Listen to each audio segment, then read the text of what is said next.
Obika. Even his name felt cold, like a bad memory. He walked through the village like a ghost, his heart full of greed. He only saw what he could get, never what he could share. Everyone knew him. His reputation went ahead of him like a bad smell.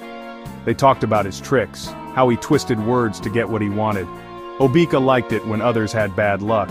He would lend money and charge way too much interest, watching people struggle to pay him back. Their problems were his wins. He kept all his money to himself, his big house a sign of how greedy he was, so different from the small houses around it.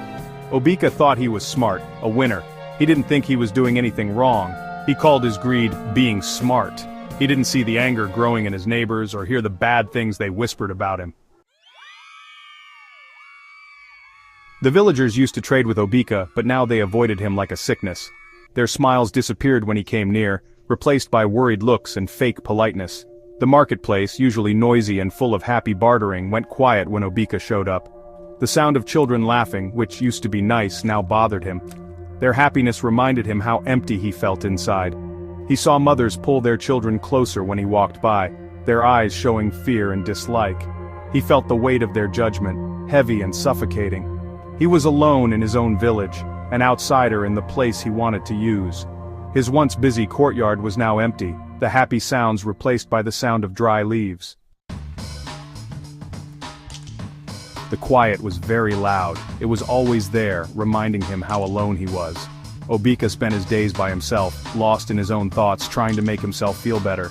He told himself he liked being alone, that other people were boring. He bought lots of things, hoping to feel better, but the fancy clothes felt scratchy, and the expensive food tasted bland. The silence was still there, making fun of him. He started to hear the whispers. They went around and around him like little whirlwinds, pieces of conversations, secret words about him. Heartless, they hissed. Greedy, they said. Alone, they echoed. But one man still talked to Obika. His name was Adebayo, and he used to be Obika's best friend. Adebayo was a kind man, the opposite of Obika. He was sad to see his friend become so greedy, and he couldn't watch him suffer anymore. One evening, as the sun went down making long shadows, Adebayo went to find Obika. He found him sitting alone in his compound, his face sad. Adebayo walked to him slowly, his voice gentle but strong. "Obika, my friend," he said, worried. "You've built a wall of things around yourself, but it's a prison you